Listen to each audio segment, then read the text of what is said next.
Alors, elle me dit, je suis complètement pas marié avec toi. Je lui ai répondu, c'est vrai. Alors, je lui ai même demandé pardon de l'avoir insulté. On s'est embrassé, puis elle me dit, je vais te sucer, je m'excuse, hein, monsieur, je vais te sucer ta quête. Parce que c'est comme ça, quand je faisais l'amour avec elle, oh, que tu me fais, hein, que j'aime bien ta quête, oh, qu'elle est belle ta quête. Mais vous vous rendez compte? Moi, naturellement, je disais, mais que t'as une belle canne aussi, et patati. Elle a fait l'amour avec ce garçon-là, que je peux vous citer, s'appelle Jean, donc samedi dimanche. Elle m'a dit, le lundi, c'est pas encore ça qu'il me faut. Il a 13 000 et des francs à payer de pension alimentaire. Il a un petit zizi comme ça. Il a un petit zizi comme ça. Pour moi jouir, j'ai dû penser à toi. Donc à moi, pour pouvoir jouir avec ce garçon. Mais qu'est-ce que j'avais besoin de savoir ça, monsieur? Je n'avais pas besoin de savoir ça, moi. Hein? Bon.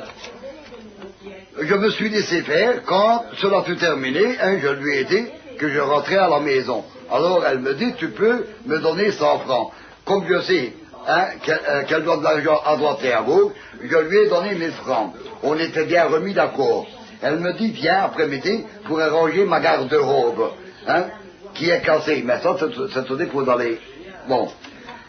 Ma femme avait des doutes, des liaisons que j'avais avec cette femme. Elle venait ici, Micheline, s'asseoir. Elle ouvrait ses jambes, ses veaux pincés. Micheline.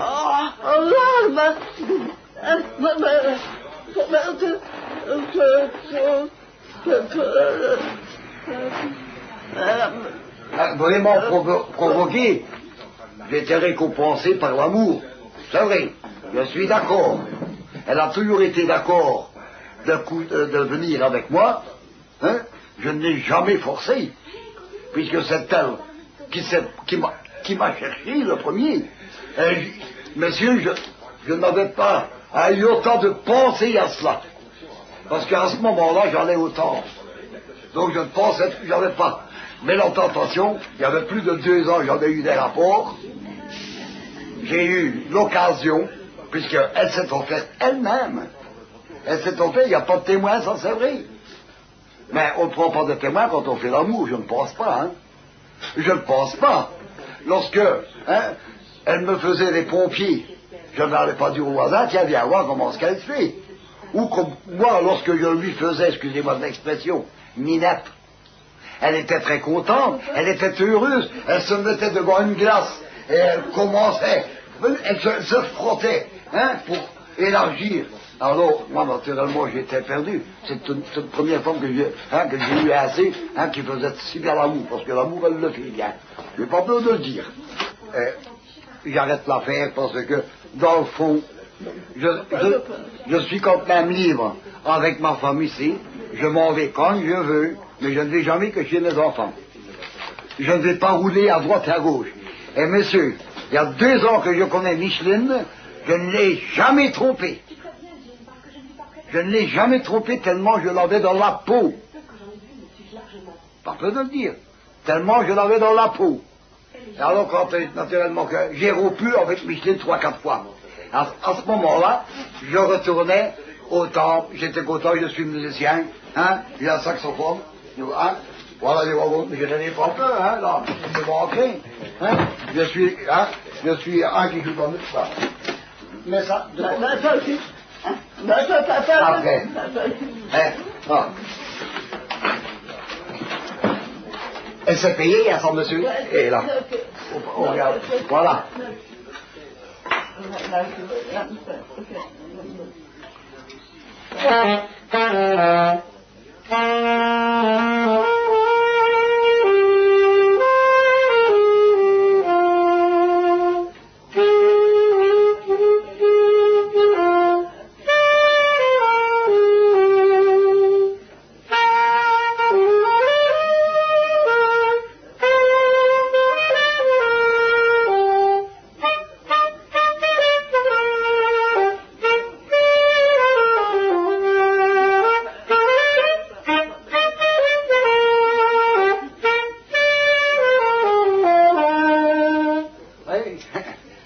mélodie, hein.